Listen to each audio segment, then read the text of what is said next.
right, I'm in the rental, I'm assuming this is a 2026 Nissan Rogue. I just wanted to show you the pomp and circumstance. And you're probably wondering, like, why am I in a Nissan Rogue? What happened to the RAV4? You can see the appointments there, the, quilted seats and all that. I'm not sure why the screen's not coming on, probably because I'm on my phone. Yeah, oh, there it is. That was strange. It just took a while. Or I wonder it's because I had my foot on the brake that whole time. I don't really need the terms and all that, but let's do it. I just kind of want to get to the navigation. I'm bringing the car back from, actually I can just X that out.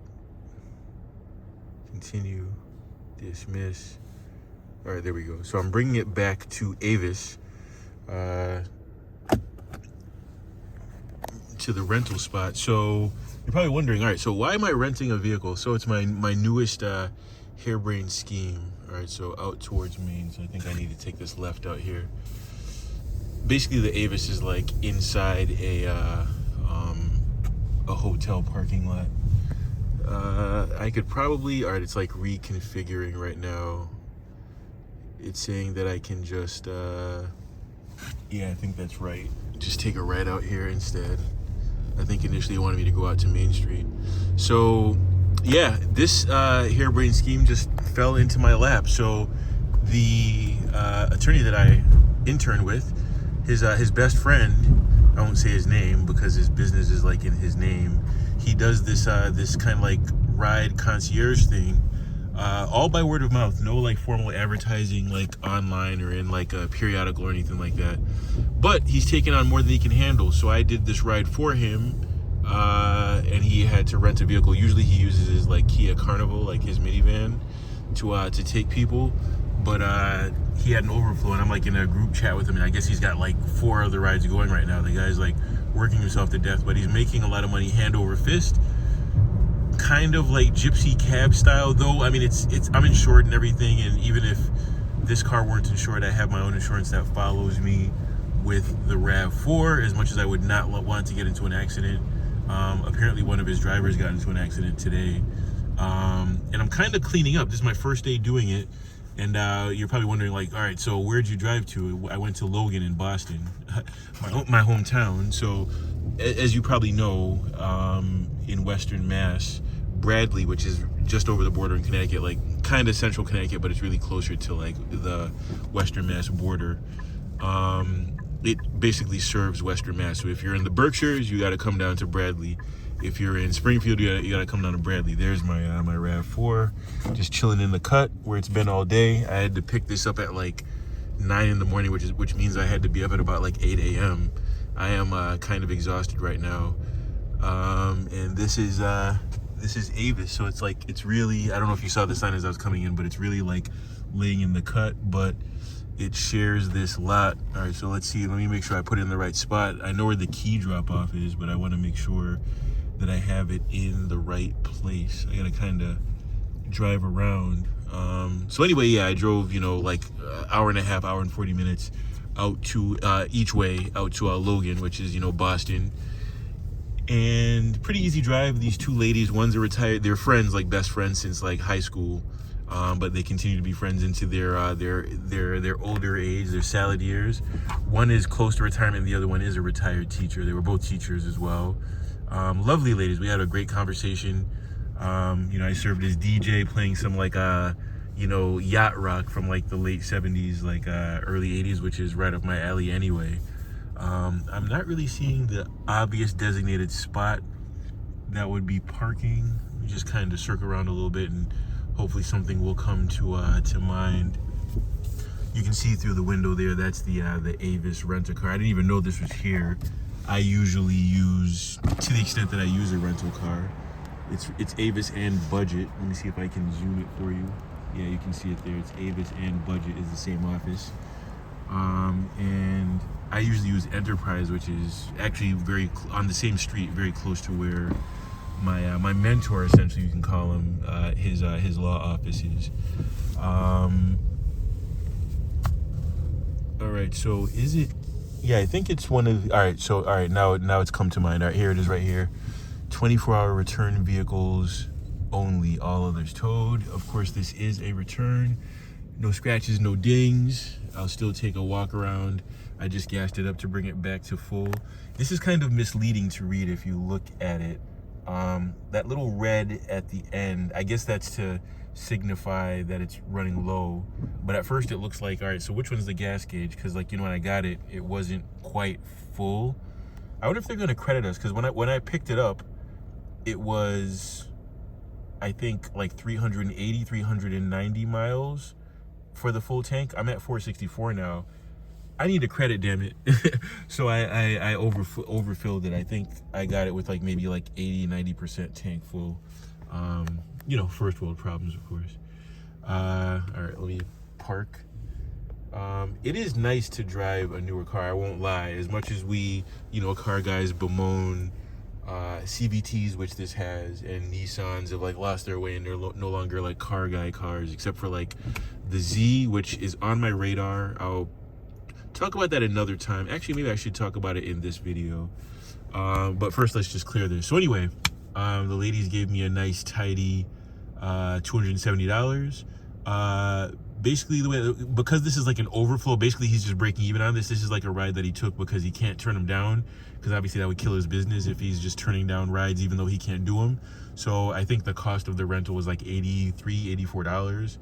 And then I think the only caveat is that I think like gas and stuff like that comes out of mine. So I get $150 regardless, and then as long as he gets 85, I get everything over that. So, you know, 270 minus 85, what is that, like 185? So and then I'll, you know, give him his part via Cash App or Zelle or Venmo, whichever he prefers, and I keep the rest. So that's a nice deal. That's about what I make in a day working at the optical shop, like my 6 hours. So as a guy who needs money, and I've been hemorrhaging money lately, this is a nice gig to pick up, and seems like I can do this pretty much as I want. Obviously I have a regular full-time job. It'll probably be like just a Saturday thing, so I'll just have long Saturdays and I'll still keep my Sundays open unless he absolutely needs me, which in this case he absolutely needed me. So yeah, lovely drive back, no event. There was some traffic, but Mass Pike, which is like I-90, you know, which runs from Boston all the way out to like Washington State. It's I actually caught part of 90 going up to Toronto last weekend. It's one of those highways where like grannies are driving like 80 miles an hour plus. Everyone's just like hauling ass, so it just moves fast unless there's like a bottleneck or a log jam. It's just gonna move fast. All right, so that's that part of the story. A bit tired at this point. I've been up like 14 hours. I'm gonna rush home and maybe grab a little grub because I don't feel like cooking. I don't really feel like having leftovers, and watch the fourth quarter of the, you know, Nuggets in Minnesota playing the Wolves, which seems to be quite the nightmare matchup. The Knicks already won today, so they tied up 2-2. OKC cruised against Phoenix rather. I think tomorrow my Celtics play, and then the other big game is the Lakers, which sneakily I think Durant will be back, but they do need to close this out just for the sake of resting LeBron, because like now the games are every other day, and then also so Austin Reeves and Luka Doncic can get more rest. There is a very scant chance, I would handicap it at maybe like 10-15%, that they can beat OKC if everybody's a go. But it's important that everybody's a go and that they can get these miles off of LeBron's legs, which he just played 45 minutes and pulled it out in overtime. Though he was turning the ball over like flapjacks, but he had a great game. Like, was it like 29, 13, and 8 or something like that? But 8 turnovers as well. So yeah, all right, so end that part of the story. I'm trying to be tidy here. So cars, I'm in a strange situation, right? And I have kind of a big story, some news, not great news, but I have some news coming up, but I'll save that for a separate video. Maybe when I go to the gym tomorrow. As far as a car, so remember how some time ago, Doug DeMuro, when he was like reviewing like pickup trucks, for instance, and he said about like, say like the Raptor, he was like, you can't afford not to buy the Raptor. In other words, you know, you could buy any garden variety like Silverado, Sierra Denali, F-150, Dodge Ram, whatever, 1,000 trims they have, whatever. But, you know, there's going to be some depreciation because those are kind of like regular trucks. And he basically said if you're like a a finance guy, not necessarily meaning like working in finance, but like those personal finance people who try to like leverage every part of their lives, and they want as little depreciation in any product that they buy. And I'm kind of like one of those types of people, both metaphorically and literally, as I work in finance.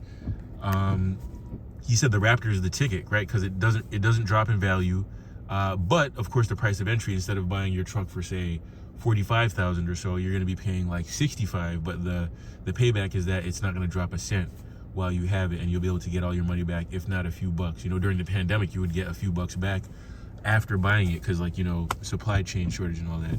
I'm sneakily in that situation, right? So there's I can get like an M2 comp, but the car to get in that vein, like you can't afford not to buy it, would be the M2 CS, the collector's version. That's like $25,000 more, but the payback is that it's not going to drop in value. Or I could get I'm trying to think of what else would be in that lane. I guess like a special edition like M3 or M4, but those tend to have a dual clutch automatic as opposed to a manual, so I wouldn't necessarily want that. The Porsche is the other one, right? So while I took my eye off the ball, see that heads up display, I don't know if you can see it, probably when the water sweeps away.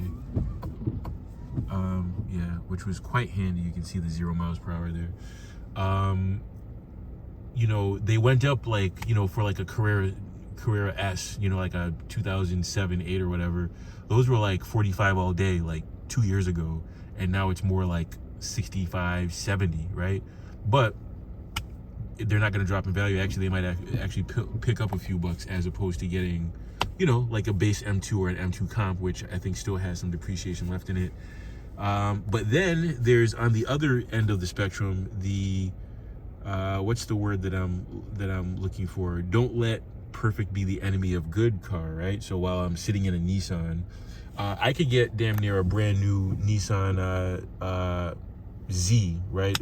It's colloquially the Z400. There's one right now that's been sitting there for a little while. I think it only has like 5,000 miles on it for like 37 grand. I can get that tomorrow all day. I could damn near buy it straight cash if I wanted to. I probably wouldn't, because I'd rather invest the money. But brand new car, manual transmission. Now it does have cloth seats and no sunroof and only 2 seats, right? So that's kind of a bummer, right? Because I do GT a lot, and even if I'm driving a small car, I still want back seats. But for $37,000, it's like you're getting the savings up front. Now it's gonna have some depreciation in it, right? It's gonna be, probably in, say, the target would be the end of law school, right? So let's say in 3-4 years, it's probably gonna be like a low 20s, $20,000 car maybe. If I'm on the aggressive side. I'm not gonna drive it much. I'm not gonna beat it up, so maybe I can get a few more bucks, say maybe 24, 25, but not, it's gonna be somewhere in there. It's not gonna be much more than that. So in other words, you're gonna take a good, call it $14,000 of depreciation, but the price of entry is lower. It's a newer car with newer tech. There's a lot to be said for that. I mean, this car, the fit and finish is wonderful. And this is like a car that I would never buy. I wouldn't look at twice, other than if I'm renting it. But it kind of sobers you up where you're like, all right, newer cars are very nice. I mean, it has a CVT transmission, which I would, I would never drive on my own dime necessarily. But again, it kind of brings you back to reality, how much nicer new cars are. So it kind of recenters the conversation. Yes, analog cars are nice, and like, when you stop and think about it, a Porsche 997 or maybe like an early 991, like a 2012, you could probably get into on the cheap, which is hilarious, for like 70, 72, something like that. But it's going to start to feel kind of old car-ish a little bit. You're going to be missing some things. You're not going to necessarily get Apple CarPlay. You can probably do a reflash or get some kind of upgrade and get Apple CarPlay, but probably not. Like even in my 2016 228, you would need like a firmware update to get Android Auto or Apple CarPlay. My car still feels tight and very like modern, on the edge of modern. Like, it doesn't feel rattly. It doesn't feel like an old car, but I can tell in probably like 3-4 years I'll be like, all right, I'm over this. So I am low-key considering like doing a build on my car because it has the perfect motor for the 2-liter. The miles are a little high, but it's right where it needs to be. 93,000 miles, it just ticked over, where you could still do a build and you don't have to worry about the motor blowing up or it feeling like overtaxed because it's been pre-worn, so to speak.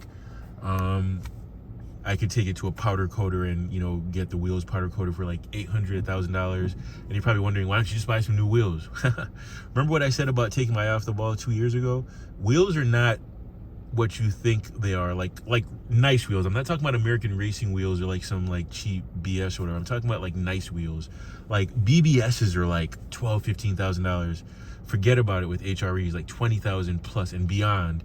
I-forged wheels, like anything nice, hard edge wheels, anything that you'd actually want to drive, work wheels. If I had like a Japanese car or Spoon or Mugen wheels, those are all like, just forget about it. Watanabe's, those are all just well into the thousands. Like, forget your software programming of, and I'm kind of like this too. My mind is still like in 2007 when you can get like a set of wheels and tires, like nice ones, for like under $3,000, like under $2,500 in some cases. Like, forget about that. That doesn't exist anymore. I was also thinking about like spraying down the side of the RAV4 because it's in really nice shape, but it has like some gouges, like almost like keys, like somebody keyed it down the side. And I bought it like that. But like, as you get older and more particular, you kind of notice those things. And I mean, Toyotas, you can kind of drive them a little rough, from 10 yards away, it looks great. But like, I see it much closer than 10 yards away every day. I went to my my body man, who he hooks me up, and he was even saying, yeah, $2,500 all day to spray it down the side. That's not even a full paint job. That's really just painting like 3-4 panels on each side, and that's like a hookup. A real paint job these days is like, on the cheap, is like $5,000-$6,000. A real one, like factory correct, is like closer to like $10,000. So no like Mako ambassador finishes or anything like that. So yeah, these are all first world problems. I'll give you a hint. I may be on the shelf for another year, so that's why I'm talking all this talk about like, cars and all this sort of thing. But the money will be there, so that's a blessing, right? But another video coming about that one big elephant in the room. I'm still fighting to the end though, and we'll see what happens. But anyway, let me drop this off and let me not burn the gas that I just put in there. But again, 462 miles, it's like a good like 80 miles above what I got it with, so I don't know how that works. But anyway, happy to make it home safe without event. Just collected my fee, as it were. Thank you, L. That I'll give you his initial. And the Lord is faithful. Stay with me. God bless.